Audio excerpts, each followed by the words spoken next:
Hello guys, কেমন আছো সবাই? আমি তো খুব ভালো আছি। তো মাঝে সাঝে আমাকে রান্না করতে হয়, কারণ মৌলির তো শরীর খারাপ। তোমরা জানো মৌলির ক্যান্সার হয়েছিল, তো ওর এই গরমে রান্নাঘরে ঢোকা বারণ। আজকে ওর মা এসেছিল, তো অন্যান্য রান্নাগুলো মৌলি করেছে, কিন্তু আমি মেনলি চিংড়ি মাছের একটা রেসিপি হয়েছিল, তো সেটা আমি বানিয়েছি। তো আমি সেটুকুরই ক্লিপ নিয়েছি এবং সেটাই তোমাদের সাথে শেয়ার করছি। আর রান্নাগুলো মৌলি করেছিল, তো ওগুলোর ক্লিপ আমি নিইনি। তো প্রথমে চিংড়ি মাছটা হলুদ নুন মাখিয়ে নিয়েছি। তো মাখিয়ে নেওয়ার পর তেল গরম করার জন্য মেনলি কড়াইতে তেল গরম করতে দিয়ে দিয়েছি। তারপর দেখো চিংড়ি মাছগুলোকে ছেড়ে দিচ্ছি। চিংড়ি মাছগুলোকে আগে ভেজে নেব। তো এটা কোনো রেস্টুরেন্টের মতো রান্না নয়। তো আমার কিছু বন্ধু রেস্টুরেন্টে আছে, তো তাদের জন্য মেনলি কিছু কিছু রেস্টুরেন্টের রান্নাও জানি মোটামুটি। তো সব কিছু জানি না, কিন্তু ঘরোয়াভাবে যে রান্নাগুলো হয় সেগুলো মোটামুটি করে নিতে পারি। তো খুব ভালো পারি না, কিন্তু মোটামুটি ঘর চালানোর মতো রান্না করতে জানি। তো চিংড়ি মাছগুলোকে ভালো করে উল্টে পাল্টে ভেজে নিয়েছিলাম। তারপর সেই তেলেই একটু এলাচ দানা দিয়ে দিয়েছি। দিয়ে দেওয়ার পর একটু রসুন কুচি, যদি বা এই জোগাড়গুলো সব কাকিমাই করে দিয়ে গেছিলো, তো ওগুলো আমি কিছু করিনি, ওগুলো কাকিমাই করে দিয়ে যায়। তো তারপরে রসুনটা একটু ভাজা হয়ে গেলে পেঁয়াজ বাটাটা হালকা হালকা করে বাটা, খুব ভালো করে কিন্তু বাটা নয়।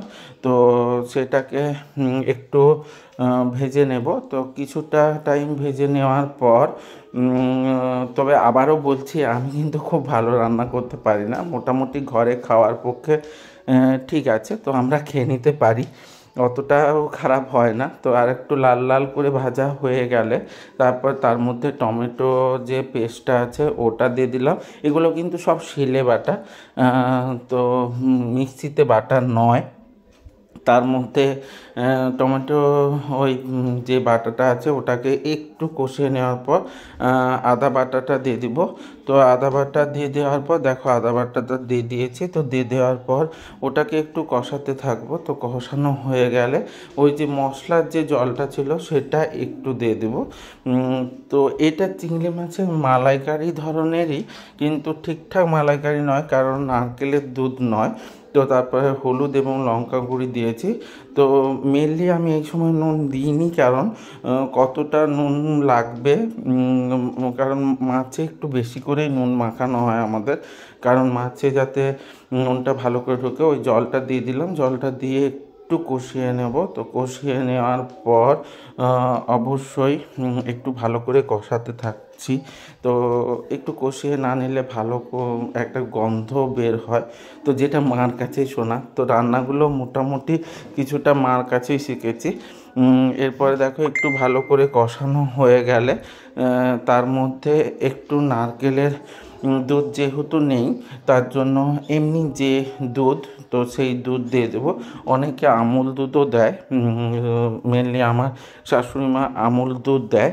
তো আমি এই যে বাড়ির যে দুধ সেই দুধই দিয়ে দেবো। তো দিয়ে একটু কষাতে থাকবো। তো কষানো যখন হয়ে যাবে, তো তারপর মেনলি তো চিংড়ি মাছগুলোকে দিয়ে দিয়ে একটু কষাতে থাকবো। তো চিংড়ি মাছগুলো দিয়ে দেওয়ার পর একটু কষিয়ে নেওয়ার পর যখন একটু তেল তেল বেরিয়ে যাবে, তো বেরিয়ে যাওয়ার পর তখন আর একটু গ্রেভি যাতে ভালো হয় তার জন্য একটু জল দিয়ে দিব। তো জল দিয়ে একটু ফুটতে দেব।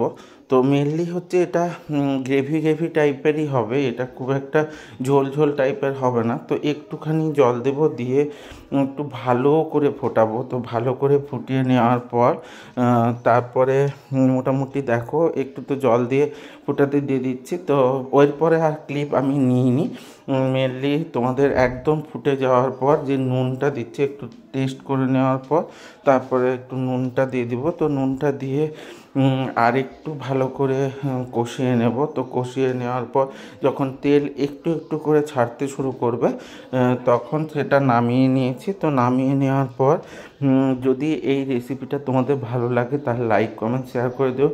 আর যদি ইউটিউব চ্যানেল থেকে দেখো তাহলে সাবস্ক্রাইব করে দিও। ভালো থেকো সবাই, সাথে থেকো, টাটা।